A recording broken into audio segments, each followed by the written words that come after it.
predictions afterwards. What do you reckon? Oh, I say we predict them as we go along, because then we might lose track of who we're going to call and why. That's cool. It'll test my technical ability. I'm sharing my screen, but we'll get there. I'm getting huge flashbacks of lockdown during this. Oh man, those terrible quizzes that we were doing, and I liked your quizzes, for the record. No, I thought they were good. I enjoyed the quizzes. It was just that there was only 3 or 4 people that were legitimately any good at them. You were good. I liked it when everyone chucked in their own rounds, and your rounds, like your connections round, was very good. And then there was my round, which was just Christmas cracker jokes. So you had a big mix of abilities, I think. Yeah, Yaya was good, weren't he? Yaya was intelligent. Was a clever soul, Master Yaya. Yeah. I'm sure he will be cheering on Egypt at this edition. He doesn't really. He's not. What's the word? He's not patriotic Egyptian. He'll probably be cheering on the USA. Oh, okay. Because he's a Trump lover. He's an adopted Yank, is he, for this? Yeah. I think he's in the USA as we speak, actually. Oh, who else is around? Ramon used to join in. Oh yes, yeah. A lot of Ramon's difficulties came lost in translation. Perhaps, but that's the joy of football and the World Cup in particular, is that we all speak the same language when it comes to football. True. I was thinking we could get some international guests on at some point. Ramon could be one of them. Even Yaya, actually. Yaya's an Arsenal fan as well. Did you know that? Well, there you go. You see, it's a perfect time to talk to him in the eve of the Champions League final. Just sorting out my beard, by the way. It's gone all funny today. Yeah, I should shave a bit. It is ludicrously hot here in England today. I know I'm getting no sympathy from the man in the United Arab Emirates, but it is 39 degrees here in England as I talk to you, which is not nothing. That's about what it's been here today, I reckon. You see, I've got a bit of red on my face. A pleasant sort of day where you are, but here it's like the road signs are melting. So that's because everything's cheap as shit, Ains. That's what.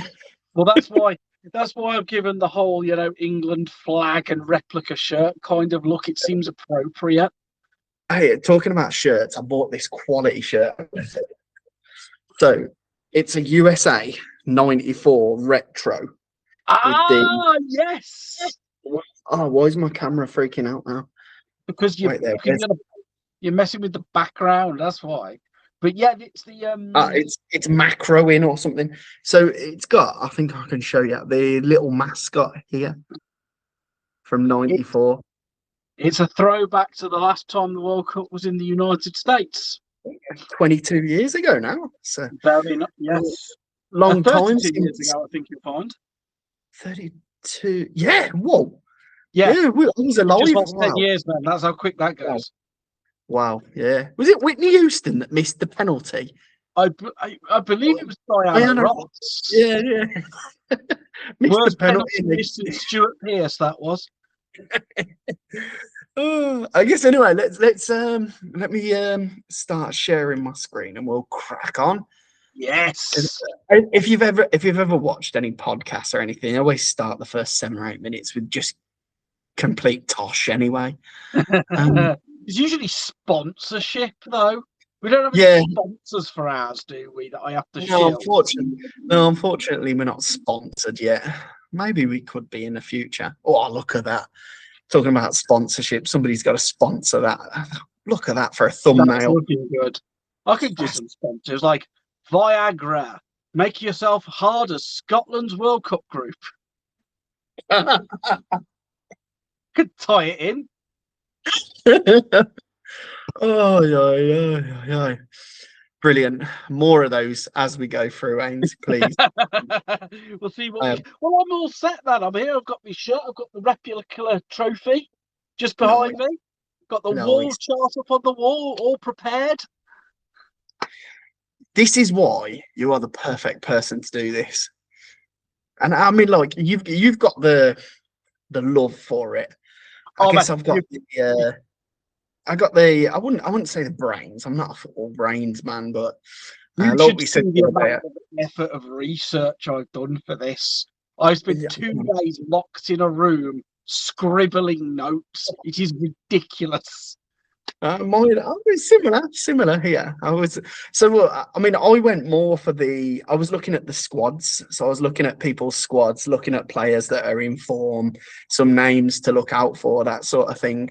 I I'm always really look at, yeah, I always look at these analyses from like a coach's point of view. Obviously, I'm a coach and stuff, and I guess you're looking at it a lot more from like a From um more like a statistician point of view, I tend to look at yeah, historically how teams have done, what they've done in mm, qualifying, who's done what and where. I was really interested in seeing your opinion on certain players to watch out for and who might do what, specifically in Group C and D, which we will come to.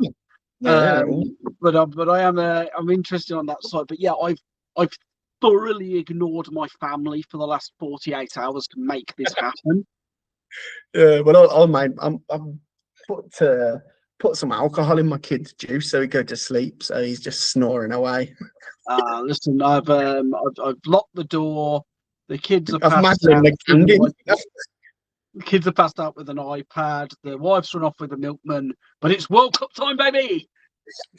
I was just also looking at the fixtures and the times. Oh my god, time zone in this World Cup. I have listed down who's playing in which city specifically, so I can know which ones I'm likely to be able to see. For example, Group D is almost exclusively on the West Coast, and I've like got no chance. Yeah, I'm just thinking about how I'm going to watch Germany versus Curacao at 2 a.m. Yeah, I was just like, well, it's like all of USA's games are either California or Seattle, and it's just like it's depending on what time zone you're in. I suppose that's either a nice morning thing to wake up to if you're in Australia, or you pull an all-nighter if you're European. I suppose. Ah, there you go. There he's on. He's on. You know what? It's because of my Bluetooth. Wait there, I need to turn my Bluetooth off. You should really go and see a dentist about that. Oh, I think we're good now. Yes, we're good. Yes, we're good. Here, Group A. Group A. Group A. Mexico, South Africa, Korea, and Czechia. So what's your thoughts? What's your thoughts on that group? Okay, so we go through them team by team. So Mexico obviously hosting the World Cup. This will be the third time that Mexico has hosted the World Cup, 1970 and 86. They obviously qualify automatically as hosts. They are ranked 15th in the FIFA World Rankings, which is pretty solid, to be fair. It's mostly got from the fact that they won the CONCACAF Gold Cup back in July last year, beat USA 2-1 in the final. If you want to know where that kind of ranks them amongst the similar teams around in North America. Since then, they've played a lot of friendlies. All the host nations have played a lot of friendlies because to make up for the lack of qualifying games. Depends how much stock you kind of put in friendlies, really. They played 12 friendlies, won 5, drawn 6, and only lost 1, which is a pretty solid friendly record. If you want to kind of like a historic kind of finish, their best finishes, they finished in the quarterfinals twice, both times they hosted the tournament. So it's possible that they might be able to reach that sort of level again, especially at home with conditions. Last time out, they did only get out in the group stages, though. So do we have anybody to watch out for in Mexico who you think might do the business for them? To be honest, they haven't released their squad yet. A lot of the North American and South American teams haven't actually released their squads. Now, I don't know whether that's because they don't need to release them yet. I know the date, I think the final date to release all the squads, the final squads, is the 2nd of July. The 2nd of June, sorry. So I think the teams are pushing as much as they can. 2nd of July would be a bit late to name your team, to be honest with you. You can add some players up until the 2nd of July. Yeah. Phil Foden will get a chance. After all. Yes. Yeah. No, but I mean, to be honest, I don't know an awful lot about the Mexicans. I mean, there's a couple of Mexicans floating around the Premier League that we know about. There's Julian Alvarez. There's Alvarez, Edson Alvarez, I think his name is. They've got Arajo, who plays at Bournemouth, I think. Jimenez, the guy who played for Wolves, Fulham, he's always been a pretty decent striker. But I know there's one guy that's been playing quite well this year. His name's Santiago Jimenez for AC Milan. So he could be somebody to watch out for. But yeah, I mean, being at home, being very well supported. I mean, even when I was in Qatar, Mexico had a lot of support. The noise in those stadiums are going to be but I think they disappointed, didn't they, in the last World Cup, despite the amount of support they had.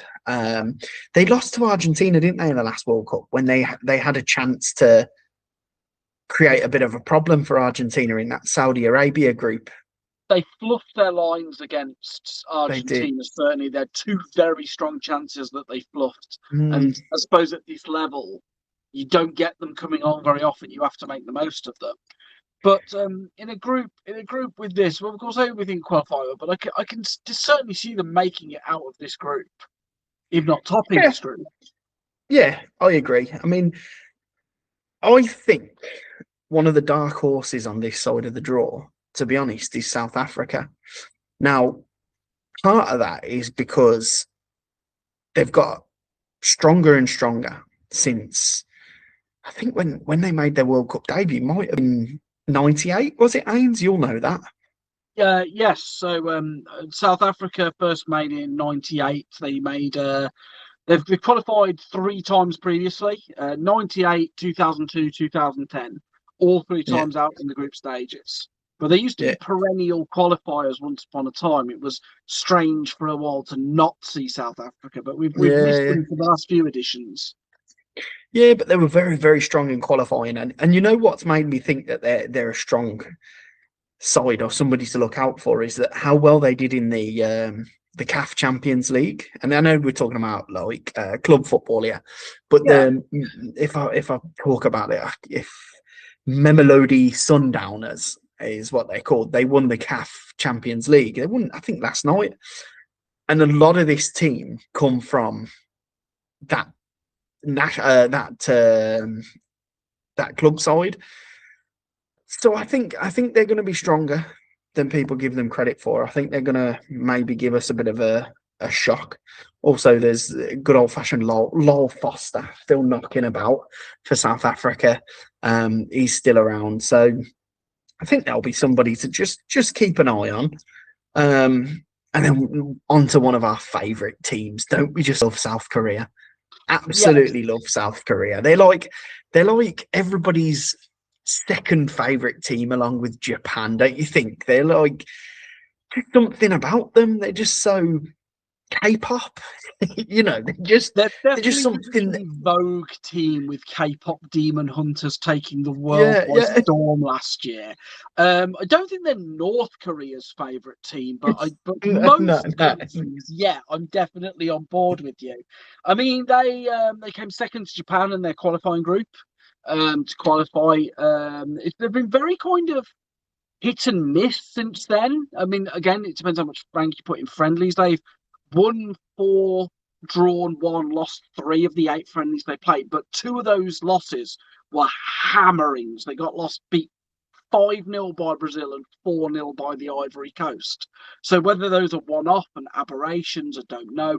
But yeah, like I suppose we all remember famously their best finish in 2002 when they hosted, where they ran all the way to the semi-finals, one of those sort of dream runs that countries sometimes go on. And it's quite amazing because their only previous appearance to that came 4 years prior at the 98 World Cup, where they were terrible. And the amount of progress they made in 4 years was just spectacular. Obviously, I assume Son is still their captain and still leading the line and doing business for them. He is kind of, I think, one of these coming to the end of his sort of tether kind of players. Not that he can't do a job on it. He plays in the USA, I believe. I think that's his current base of operations. So you'll know the lie of the land. You might see it as a sort of home game. But yeah, South Korea is one of those scrappy underdog sort of teams that you love unless you're on the receiving end of an upset like Spain or Germany have been, in which case you may lose a bit of sympathy for them. Yeah, and I'm wondering if they're not. I don't think in this group they'll be seen as the underdogs, and I don't know if that'll affect them. Because so if you look at the rankings, because I don't know how much people put stock in the FIFA World Rankings, but they are mathematically worked out through an incredibly complicated formula. It's not just guesswork. They are ranked 25th in the world compared to Czechia that are 41 and South Africa that are 60. So technically, South Korea should look at this as a very achievable thing. But as you say, there's something weird mentally that happens when you're expected to win rather than the pressure being off. And I've got a feeling that in this World Cup, Asian teams are going to struggle. And a few reasons. One is because it's so far away for most of it. It's literally the furthest you can get away from the USA is Asia. I don't think Uzbekistan can physically travel any further on planet Earth. Exactly. And I think we know the USA is very multicultural. Every team will have supporters already in the USA. But I just think that the Asian, and especially Asian countries, because of what's going on in the UAE as well. And yeah. I mean, not necessarily Korea and Japan because they're slightly different economically and politically, but even as a football team, like you mentioned, Korea weren't miles ahead in qualifying, and we're talking about a qualifying that included Saudi Arabia that didn't qualify in the first stage of qualifying. Jordan qualified first stage. Uzbekistan. So it wasn't the strongest ever qualifying campaign. I think the Asian teams are more condensed than they used to be. It used to always be Saudi Arabia, Iran, Korea, Japan, and then basically anybody below that. And then obviously once Australia moved across to AFC, it became like one of the main go-throughers from AFC. But I have one reason. This is a very unique reason why I'm going to support Korea in this World Cup. And it's because my club, Sharjah FC, have one player represented at the World Cup, one single player, and that's Cho Yoo-min, and he plays in our centre defence at Sharjah. So it's such a cool thing to have a Sharjah player at the World Cup. And there's probably not many players from the UAE Pro League at the World Cup. There's a couple in Iran, a couple here and there, but yeah, it's a really cool thing to have. And then Czechia, what do you reckon about Czechia? I'll just get this out of the way. I watched them against Ireland in the qualifying. I'm very upset that they beat Ireland from being 2-0 down. It was good to come from 2-0 down, but I don't see them strong, to be honest. They weren't a very strong team. Ireland bottled it against them. Their most famous player is Tomáš Souček, who's just been relegated from the Premier League. I mean, come on, if Tomáš Souček is your most famous player, then yeah, good luck with that. They're talking about being relegated from the Premier League. So was Hwang from South Korea. He was with Wolves. So got a few championship players at the World Cup.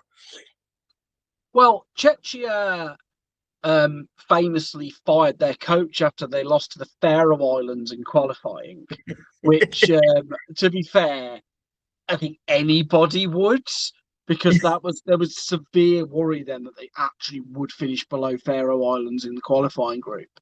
They've kind of had a bit of a renaissance since then, not like come on leaps and bounds or anything. I won't put them as favourites, but they managed to finish second. They were 6 points off the pace in qualifying, beat Ireland, as you say, and then Denmark, which I think was quite a shock, really, because Denmark had been so strong in their group only to trip up at the final hurdle.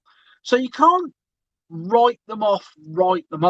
But at the same time, they haven't qualified since 2000. So it's 20 years since their last qualification.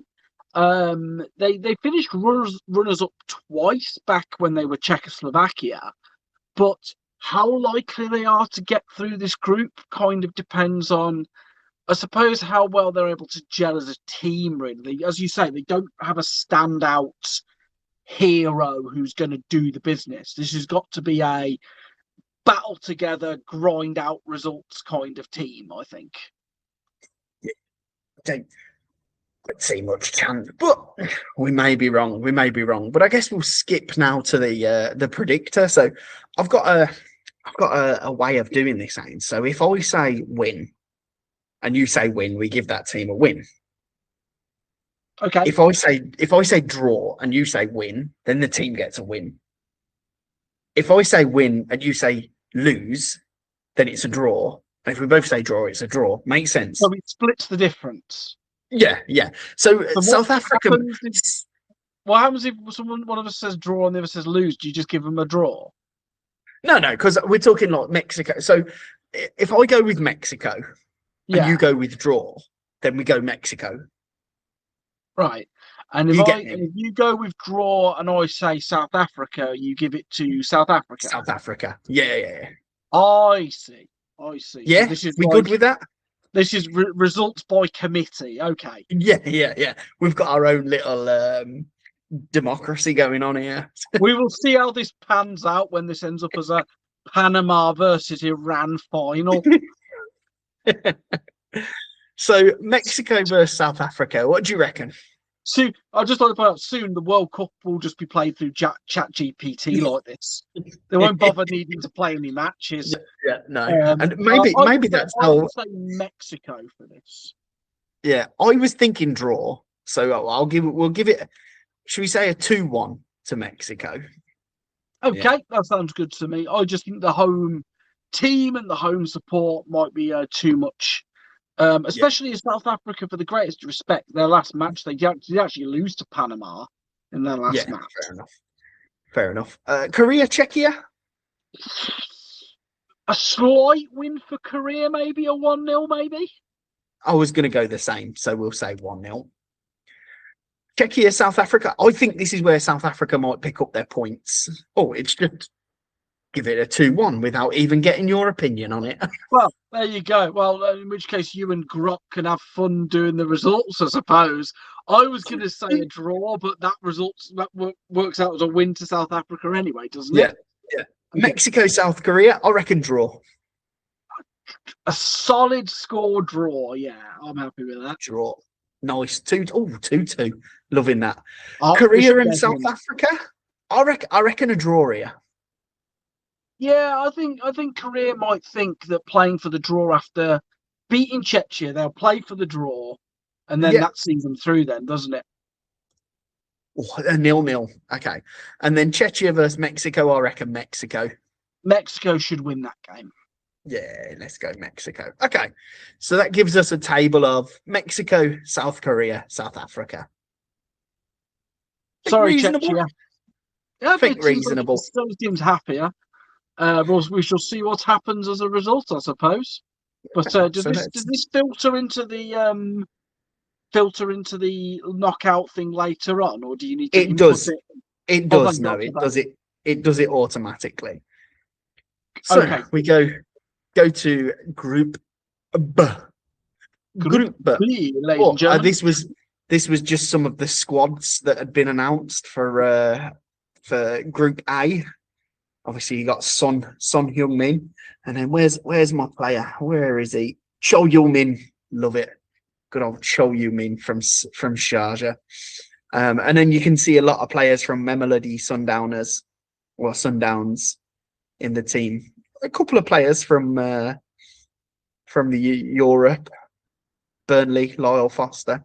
Another relegated player. There's a couple of relegated players in this group. Anyway, on to Group B. From the World Cup. Group B. So this is an interesting one, Ains, this group. I mean, start with the co-host Canada. Yes. Got a couple of obviously quite good players in Europe. They got Alphonso Davies, Jonathan David. So there's some quite well-known household names, but they haven't announced their full squad yet. I'm not sure there's many players that would be a surprise inclusion or exclusion. One thing I would say about Canada is their social media is crap. Their social, and apologies to anybody from Canada social media, but look, trying to find you cowards. If you don't like what we say, get in touch. This is now a phone show. Yeah, but I'm trying to find like good. Like if we look here, we got Switzerland's got a beautiful graphic. Look at that, it's amazing. And then obviously I've found something for Bosnia, but nothing for Canada. And maybe that's because they haven't released their squad yet. But yeah, Canada's going to be interesting. They play with a high tempo. They played with quite an attacking, sort of free flowing style of footballing in Qatar, and I think like the most modern, what would you call them? Contemporary football nations like your Canadas, Austrias, some football countries that have had to develop their own sort of footballing culture. They all play with this slightly more energetic, high, I wouldn't say high press, but high intensity type of football. They're more willing to take risks rather than some of your older fashioned European teams, like maybe your Bosnia, who have a very old fashioned Soviet sort of, everybody has a position in the ranks and everybody follows their position and we all work towards a goal. Some of these more contemporary teams like the Canadas and maybe even Switzerland's of this World Cup, they're a slightly different breed. So I'm interested to see Canada. We will discuss Switzerland's contemporary play style in a bit because I'm very interested to discuss Switzerland. But Canada's play style mostly comes down to their coach, who is Jesse Marsh, who used to coach Leeds United. Yeah, and if anybody remembers watching Leeds United and Jesse, they were very much an all-out gung-ho style of outfit, for good or for ill. And so you can expect a similar style of thing with Canada. Canada, 30th in the FIFA World rankings for what they're worth. They didn't have to qualify, so they played all their friendlies recently, which is very kind of, they've only lost one, which is fair enough. You know, played 9, won 4, draw 4, and lost 1. So solid enough results. Although the last competitive outing they was in the CONCACAF World Cup, they went out to Guatemala on penalties in the quarterfinals. But they didn't have a brilliant World Cup 4 years ago. Finished bottom of the group, 3 losses. They've been twice before, 2022 and 1986. I think they're searching for their first win. So we think they might be able to get it here on home soil? I have a feeling that there may be a sneaky third place in there for Canada.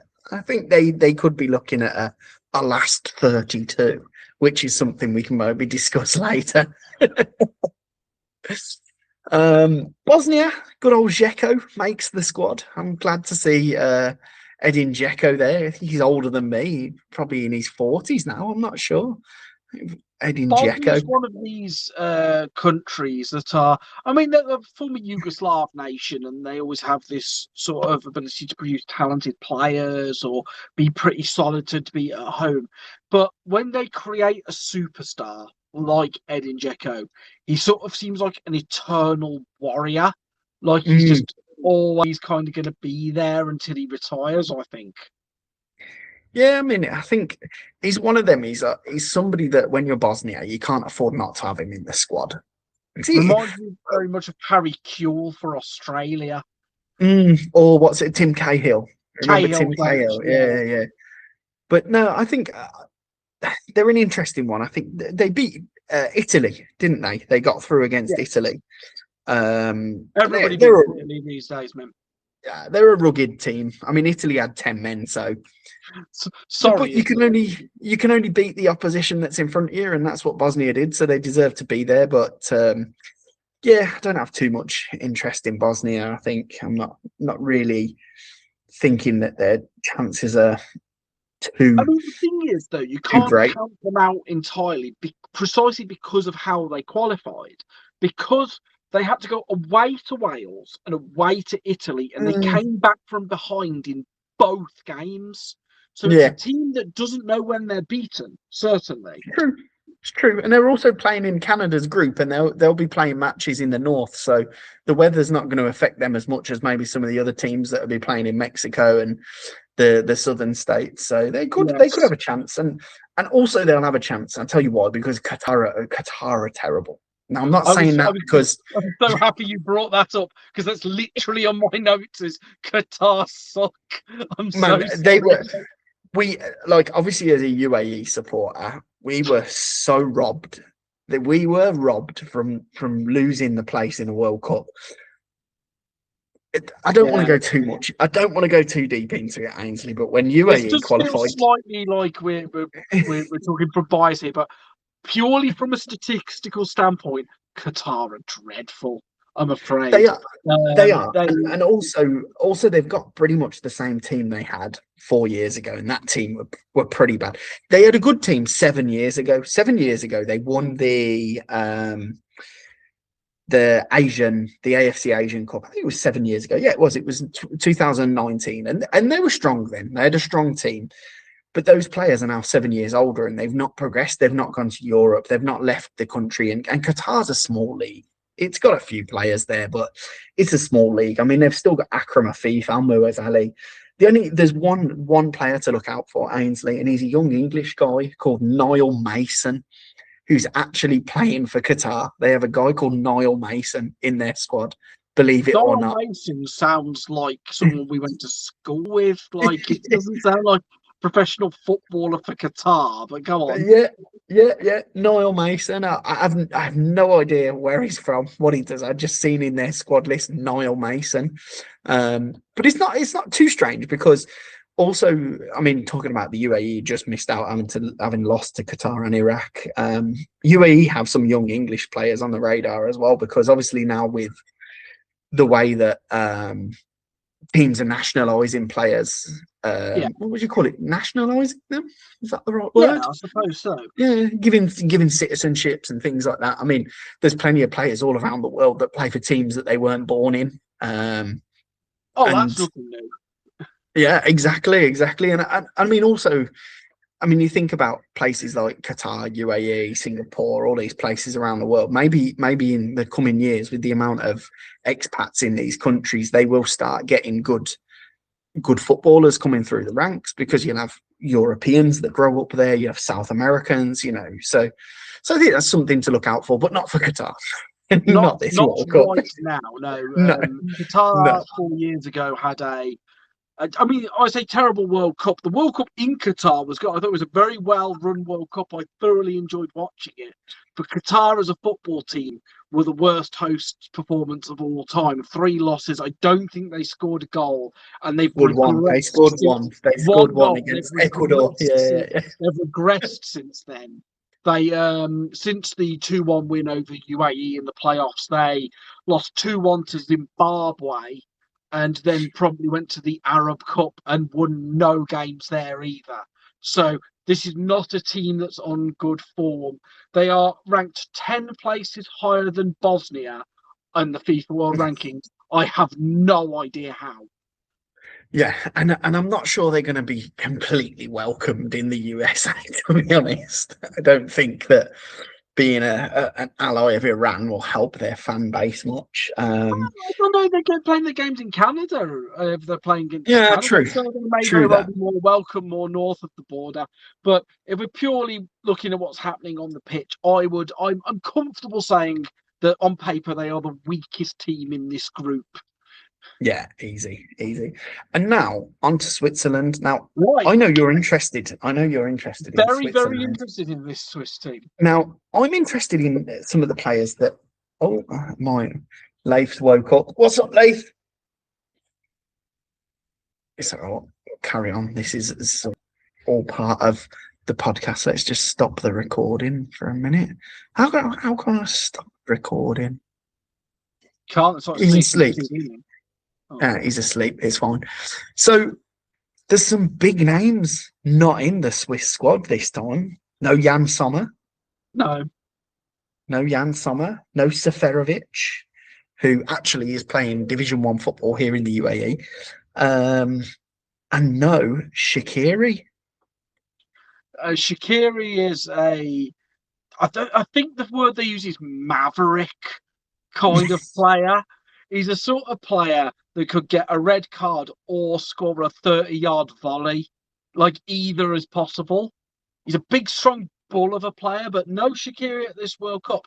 However, Switzerland's World Cup qualifying was outstanding, right? And this is the thing with Switzerland. We were talking about styles of play earlier with Canada. We assume Switzerland, or I certainly assume Switzerland, was a bit like how you think of maybe Germany or Austria, in that they're very organised, very solid, the sort of team that's difficult to break down, a team that maybe might beat you 1-0 sort of on the counter or a set piece kind of team. I'm thinking of the Swiss team back in 2010 that beat Spain 1-0 in the groups. You know, they were just impossible to kind of break through. This Swiss team, my goodness, 14 goals they scored in qualifying. Absolutely barnstorming going forward, this Swiss team is. Since then, they played two friendlies, and they didn't win either of them. But the level of competition, they haven't decided that they're just going to run out against the likes of, oh, I don't know, let's play a quick friendly against Niger just to run them out. They played Germany, which finished 4-3 and an absolute barnstormer of a game. And then they actually tied 0-0 away to Norway, who scored even more goals than Switzerland did. So they've really tested themselves here. I'm very, very impressed with the idea of this Swiss team. And I genuinely think with the group they're in, if any team might be a dark horse and go further than you expected, I'd put it on Switzerland.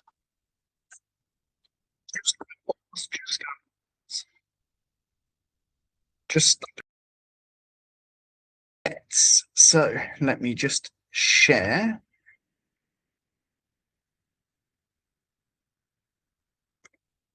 Right. So we're on to Group B. Canada, Bosnia. I go Canada. I say Bosnia. Ooh, that gives us our first draw. Oh, okay. Qatar, Switzerland. Switzerland every day and twice on a Sunday. I think by a few goals. I think by a 4-0. Agree? Yeah. Yes. Switzerland, Bosnia. Thoughts? Switzerland maybe 1 goal or 2 goals. And I would say draw. So I think 1-0 Switzerland. Yeah. Canada, Qatar. I think Canada. Canada, Qatar, with the greatest of respect, I don't think much of. Yeah, Bosnia versus Qatar. I think Bosnia will beat them as well. Same reason. Yeah. And then Switzerland, Canada. Switzerland. Maybe you go Switzerland. I was going to go draw, so we'll go for a Switzerland. I, as you may have heard from my spiel before, I rate Switzerland in this competition. Yeah. Oof. And that gives Switzerland an unbeaten in the group. So good. That's how it's likely to go. Good start for Switzerland. So let's jump back to our groups. Oh, Group C. Right. Yes. So, Group C. This is a tasty group. Tasty as a Greg sausage roll. I tell you, this is a group where 3 of the teams currently have travel bans to the US. So on that basis, Scotland might qualify for the second round. I mean, I hope that's not the case. Not that Scotland will qualify. But if we assume that this isn't going to affect their performance on the field in any way, we shall observe Group C. Obviously, the main team that jumps out of you is Brazil for their World Cup pedigree and their history. What I want to know from you, Mr. Griffiths, is who is there to look out for in this Brazil team? Because they always seem to throw some exciting players onto the world stage. I mean, I don't particularly much like him myself, but Vinny Jr., of course. You got Vinny Jr. And you got Gabriel from Arsenal, very solid. Gabriel Jesus, Gabriel Martinelli, all the Gabriels from Arsenal. Will be there. To rise again. You've also got a couple of United guys there, Mateus Cunha and Casemiro. The one that I think was surprised he didn't get the pick was Pedro for Chelsea. Thought he had a good season, João Pedro. And also, you know who else they didn't pick? I think it's because of injuries. Rodrigo. Yeah, I think it's probably an injury thing, like you say. Rodrigo, yeah. The thing And then is, there's the young guy. Oh, I can't think of his name. I forgot his name now. The young Brazilian guy was playing at Madrid, and he went out on loan somewhere. Edric. Edric. I don't think he's in the squad.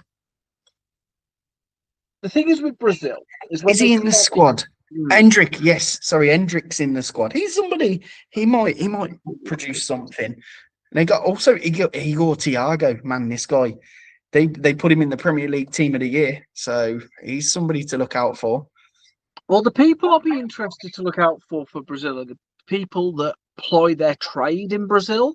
People who play for teams like Flamengo and stuff. Because we know Vinicius Junior and what he can do. We know Casemiro and what he can do. But I'm just remembering of Brazil teams past when in 2002, for example, we knew Rivaldo and we knew Roberto Carlos, but there was this young chap called Ronaldinho who burst onto the world stage and became a superstar. Back in the 80s, they brought chaps like Zico and Socrates, and they seem to like come out of Brazil and announce themselves at the World Cup. And have we got that this time, or are they more just European, already established names? Yeah, and even the players that are now playing in Brazil, you got Neymar. Neymar again. It's a good job he's not his sister's birthday during a World Cup. Let's put it that way. Ooh, shade and then you got, ladies and gentlemen. You got Lucas Paqueta playing at Flamengo. Lucas Paqueta, come on, he was average at best at West Ham. And then a couple of guys at the back, Danilo Pereira, Alexandro. They're all players that we've heard of. They're playing in Brazil, so there's nobody over there that would jump out as somebody that we don't know about, if that makes sense. Like you say, in the past, you might get players from Brazil if you're not, into South American football. I mean, I can't say I am, but all of these players, I know who they are, and know a little bit about them. So there's nobody really in there that's a surprise package. I think they're quite a well-known team in Europe in terms of all of their players. I suppose with Carlo Ancelotti being their coach, he's obviously an Italian gentleman. He's molded Champions League winning teams before out of superstars.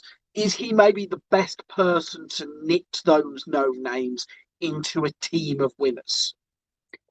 I think they've definitely got enough. When you compare them to all the other teams in the World Cup.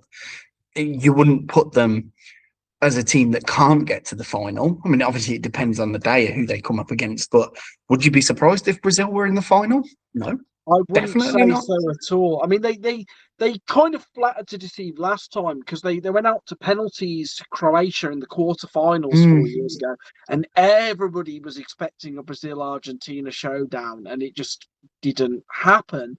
They finished fifth in qualifying, which wasn't really spectacular, but it was good enough. Level on points with Colombia and Paraguay. Strength sixth in the world, but Brazil are the most famous World Cup team ever. It has been 24 years since they last lifted a World Cup, which was it's like a generation has passed. Can we see them doing it again? And if they don't win this World Cup, it'll be the longest between World Cup wins they've ever gone as well. Exactly, and of course, the last time this was held in the USA, it was Romario's Brazil who did it. So it could be history repeating itself. It could be, but they're standing up against the Scottish, mate. Look at that!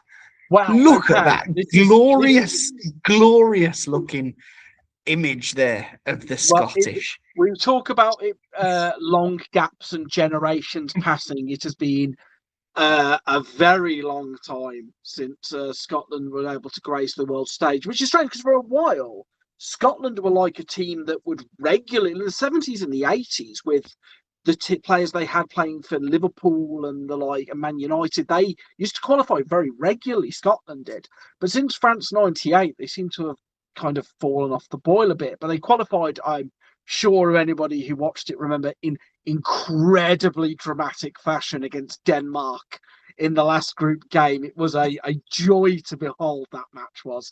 Ranked 43rd in the world. Since then, they played 2 friendlies, 2 1-0 losses to Japan and the Ivory Coast. They've qualified for 9 World Cups historically, but have never made it beyond the group stages in any of them. Is this their best chance too? I think so. I think it'll be a shootout between them and Morocco. And depending, obviously, there'll be a bit of goal difference. There'll be a best third place issue going around. But honestly, the Scottish have got a pretty good squad. Most of those players play in top leagues. I'm not talking about Scottish league, but I mean, just look at the players on there. Scott McTominay has to be the biggest glow up in football ever. Scott McTominay, Serie A Player of the Year. Scott McTominay, absolutely amazing. That guy went from like some random Scottish dude who looked like he'd just come off the street to being a fashion icon in Milan. Like, what happened to this guy? Absolutely insane. And then, of course, you've got Super John McGinn, hero to villains everywhere for what he's John managed McGinn to do with them this season. You've got the likes of let's just have a look who we've got on Andy Robertson. Andy Robertson just played his last game, Champions League winner with Liverpool. Billy Gilmore also playing in Italy. I mean, you've still got the likes of Che Adams and Lyndon Dykes. So you have to balance the Scottish team out with. You saw him score a goal the other day. Who's he playing for these days, Che Adams? Che Adams, I don't know, somebody like Southampton, maybe. No. Is it? I don't know where he is, Che Adams. He just always seems to be one of those players that plays at a team near the bottom of the league somewhere and scores 4 goals a season. I swear I saw a video of him this week scoring. This is why you tune into the podcasts like this, folks, is for the in-depth analysis of your hosts. Oh my God, you know who you've seen him score against? You've seen him score against Juventus for Torino. That's it. Talking about Serie A players. Yeah. No, yeah, it was the big Turin derby, wasn't it? Yeah. That's I wonder what it is with Scottish players playing in Italy. Do you think it's the accent? Nobody understands them anyway. So I don't know that strangely enough, Scotland and Italy have got a historic kind of like link. I remember players like Gennaro Gattuso playing for Rangers and stuff. Yes, actually, yeah, you're right. Yeah, there is. Yeah, I really like Scotland. I mean, it's not common coming from an Englishman to say that, but I do really like Scotland. Yeah, I do hope they do well. I mean, I've heard some jokes about the Scottish. I know somebody mentioned that Andy Robinson will be heading to the World Cup, and in a quick comment, somebody said, yeah, and he'll be coming straight back as well. So, but yeah, it's one of these things where it's a rivalry, folks, right? England and Scotland have always had a rivalry. Scotland always cheer to whoever's England's playing. England will always make jokes that when Scotland get off the plane for the World Cup, they tell the pilot to keep the engine running. This is how it works, This is how rivalries work. But this is the best chance they've ever had to get out of the group. I really do. Yeah, no, and I think... I mean, we move on to Morocco, of course. I mean, Morocco semi-finalists in the last World Cup, absolutely phenomenal. They brought together something. They fed off the crowd in Qatar. They fed off being the first African team in a semi-final, first Arab team in a semi-final. I don't think they are what they were. I think a lot of those players, you got Roman Sais, Adel Taarabt, Mazraoui, a few of these guys that were sort of at the height of their powers there, and they've sort of peaked and gone past that peak since. Obviously, Hakimi over at PSG is on fire, but beyond that, yeah, I don't think they're as strong as they were at the last World Cup, but they are a strong team. They are a strong team. Like I say, I think it'll be between them and Scotland in terms of who gets that second place, and it could be crucial, that game between them two, as to how the best third place plays out. Because let's be honest, we think everybody in this group will beat Haiti, unless you have any other thoughts on those guys. We will come to Haiti at the end, which I feel somewhat bad for. But yeah, Morocco are ranked 8th in the FIFA World Rankings, which is an all-time high for an African team. They've done very well, and I know they went out in the group stage in Russia 28, but they were in a very, very tough group, and they actually came within a whisker of qualifying out that group with Spain and Portugal in it. They've qualified for their third World Cup in a row. You say that they've moved past their peak. That's maybe true. Like it's difficult to sort of maintain the sort of levels they made 4 years ago, but they did make the African Cup of Nations final. They did win the Arab Cup just before that. So they have been winning.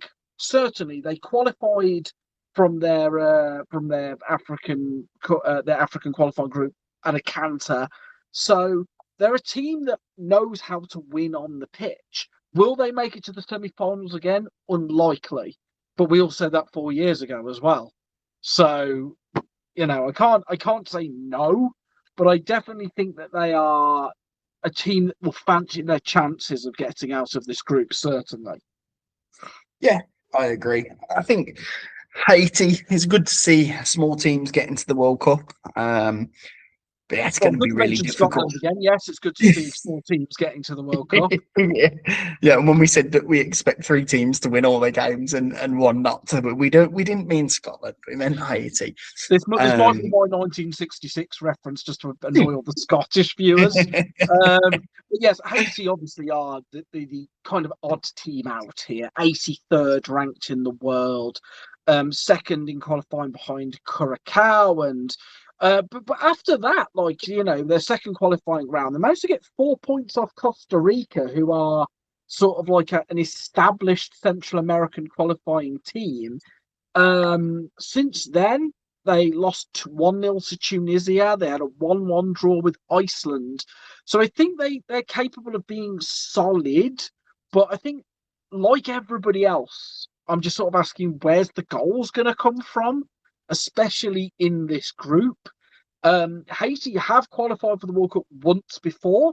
In 1974, they went out the group stage then. I suspect they'll probably go out the group stage now.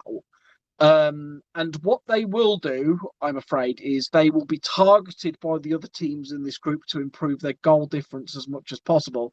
And if you think that 1 third-place team or 8 third-place teams out the 12 will qualify, this is almost 3 points that those teams in the other group will definitely try and get, which means will increase that chance of them qualifying exponentially.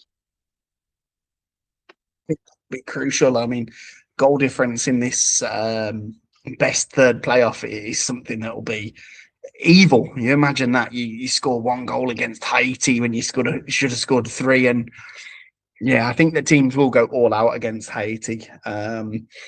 But it'll be interesting. You never know. I mean, Costa Rica were in the group of death in the last World Cup with Germany, Spain, and South Korea. And for a moment in that final day, they were qualifying, and Spain and Germany weren't. There was a time. So you never know. Costa Rica in 2014 topped a group with Uruguay, Italy, and England in it. Yes, so they did. Yeah, they did. Yeah, can't take away from these potentials. Yeah, I mean, I guess the only thing with the Central Americans like Haiti and Curacao is that when you think about for the next World Cup, Canada, Mexico, and USA will be back in that qualifying pool. This might be their only ever chance. So you want them to just go all out and just say, you know what, this might be our only ever World Cup. We might not get this chance again for a long time. Let's just go for it, make ourselves a name. And I just sometimes worry about these small teams that they're just happy to be there, and sometimes they're happy to be there. They enjoy the hospitality, they enjoy the training grounds. It's something that they're not used to. Many of the players play either in South America or Central America. There's a couple of players knocking about in League One in France, but really I mean, let's be honest, Ains, if you were from Haiti and you're a footballer and you get the chance to play in a World Cup, you're enjoying everything around the World Cup as much as the games themselves, I think. And that's sometimes what I worry about these smaller teams, is that they go in and they should be concentrating on the football, thinking we've got nothing to lose. But in all senses, they're probably just going there for a jolly. Well, you know what I mean? If you haven't qualified for a World Cup for 52 years like Haiti has, and you specifically say that this is their chance to do it, you should hopefully go in and think, okay, we want to leave a good account of ourselves. But if you are based in, I don't know, New York City, then you may get all the stars in your eyes and see it as a tourist rather than as a professional footballer. Yeah, I think that could be a fear for Haiti. But let's jump on to the We will give them respect, and then predictor. we're going to put them down for 6-0 losses every game. Just going to annihilate them now. So Scotland, easy Scotland for Scotland. Victory. Scotland. As much as it bears me as an Englishman, Scotland will win their opening game. Question is, how many goals? How high does it go? I say 3. To triple figures. I reckon 3 for Scotland. Being Scotland, I will put them as a grudging 1-0 victory, and they will be grateful for it. Let's give it a 2 then. Morocco, Brazil. Maybe 2-1 to Brazil. I'll go Brazil as well. Let's see what the predictor gives us 2-0. Morocco, Scotland. I think this will be a very cagey draw. I think both teams will know that they can't lose this game. I think Morocco wins this game. Ooh. Maybe 1-0, but I think Morocco wins this game. Let's give it a 1. Brazil, Haiti. How high does it go? Yeah. What's the highest? 10? Should we give it a respectable 6? Give it a respectable 6 and then add 5 more. Morocco, Haiti. Morocco. Let's give it a good 4, maybe. At least 4. And then Scotland, Brazil. I want to say draw. You're out of your mind. Like, don't get me wrong. Like, if Scotland do lose to Morocco, I think they will go on to this and be difficult. It's a Steve Clarke team, so they'll probably go in a half time at 0-0. But there is no way they're walking away with anything out of this. Brazil will win this by 2 goals, 2-0. Fair enough. And I think the only thing that's... I hope we're wrong. I hope Scotland do better than this, but I think this is a fair prediction. Yeah. I think Scotland will go through as one of the best third-place teams, though. I will put them down. I mean, right now at 3 points with a -1, they're in a difficult place. So maybe, but I'm thinking it'll be easier, for example, for Scotland to pick up 3 points from that group than it would be, for example, Qatar to pick up points from their group. True. And if we look at the third place teams at the moment, so we've got, out of the 3 groups so far, South Africa, Canada, Scotland are the lowest. It'll be interesting as we go along to see how the best third places come into this. So next up, we've got Group D. You want to introduce Group D while I'm resharing? Yes, indeed. So Group D is Paraguay, Turkey, the United States of America, and Australia. Now, this is another one of those groups that doesn't really seem to have a clear, standout sort of favourite in it, if you like. It's been an interesting to see what your predictions and thoughts are on this kind of thing. Obviously, the USA are the seeded team, being the hosts, but I wouldn't put them as outstandingly ahead of anybody else in this group. No, I think this is the hardest group to predict. Genuinely, this could be a group where all 4 teams end up on the same points. Yes.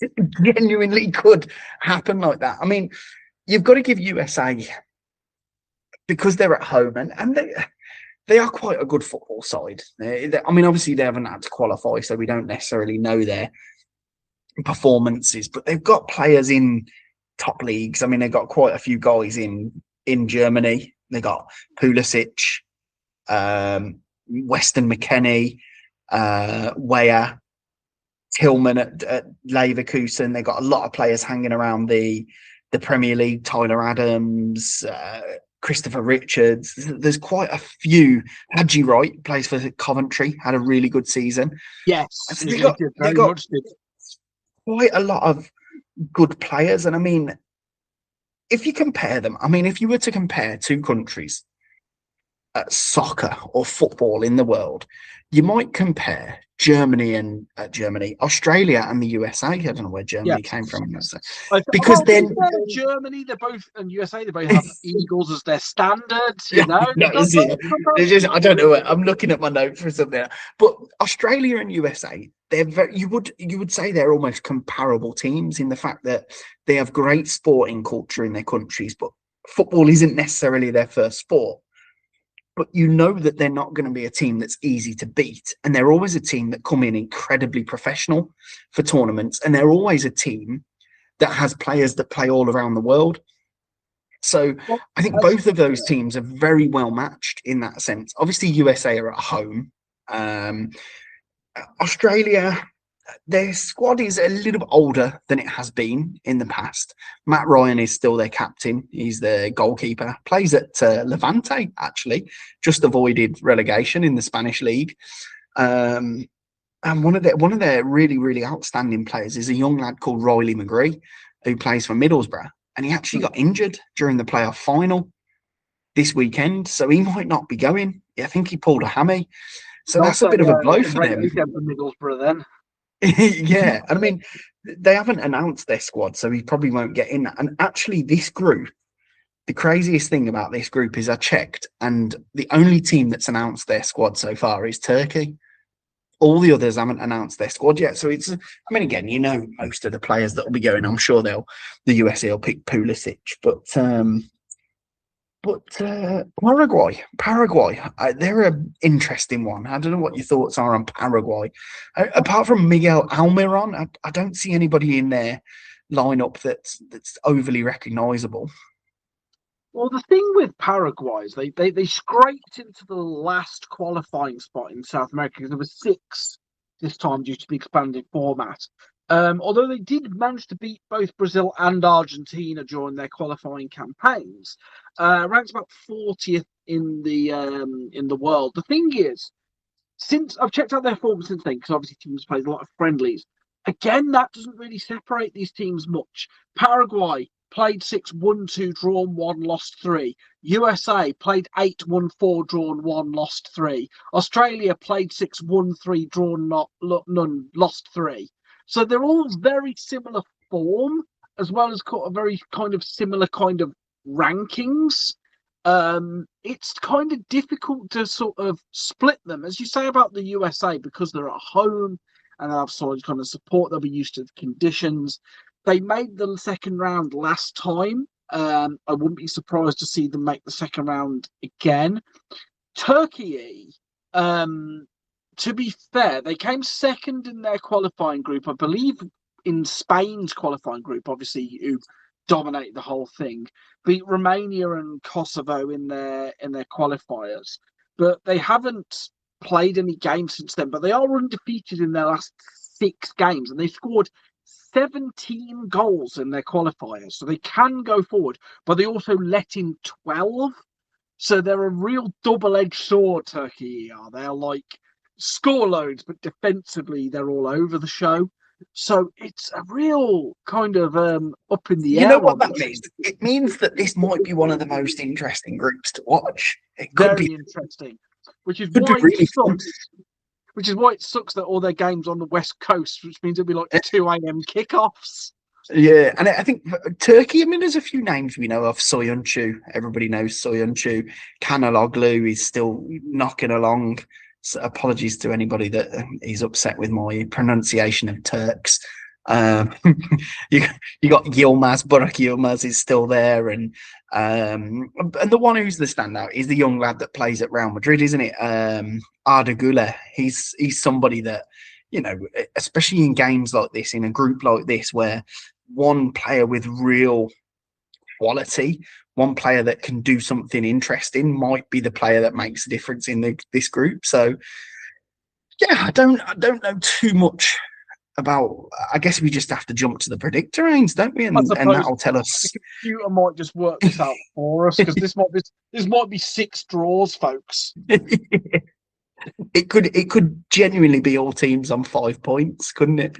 It might be alphabetical order, in which case, sorry, United States. Yeah. Right, so we've got USA versus Paraguay. I'm going for USA.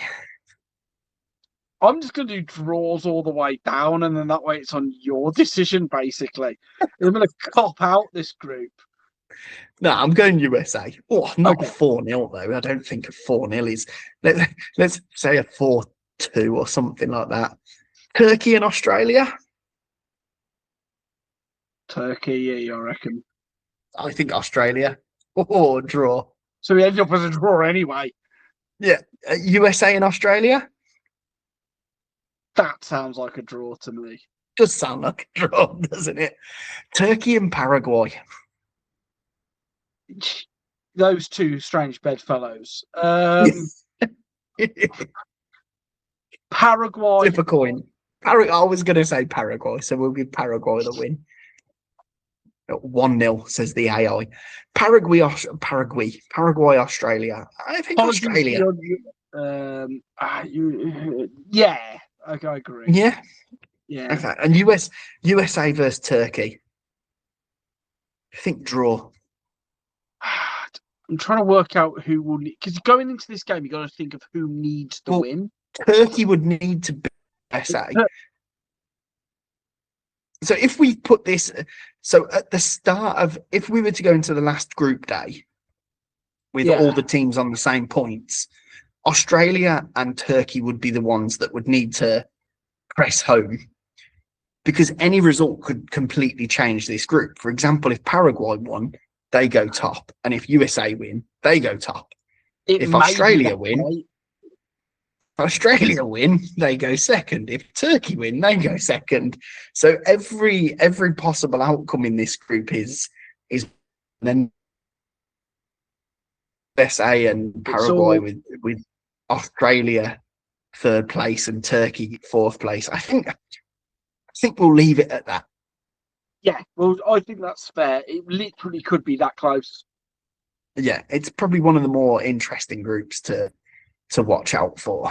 Right, on to Group E, the Germany. That's why I mentioned Germany before. Yes, we leapt ahead of ourselves, folks. Finally on to Germany. Not that I was like super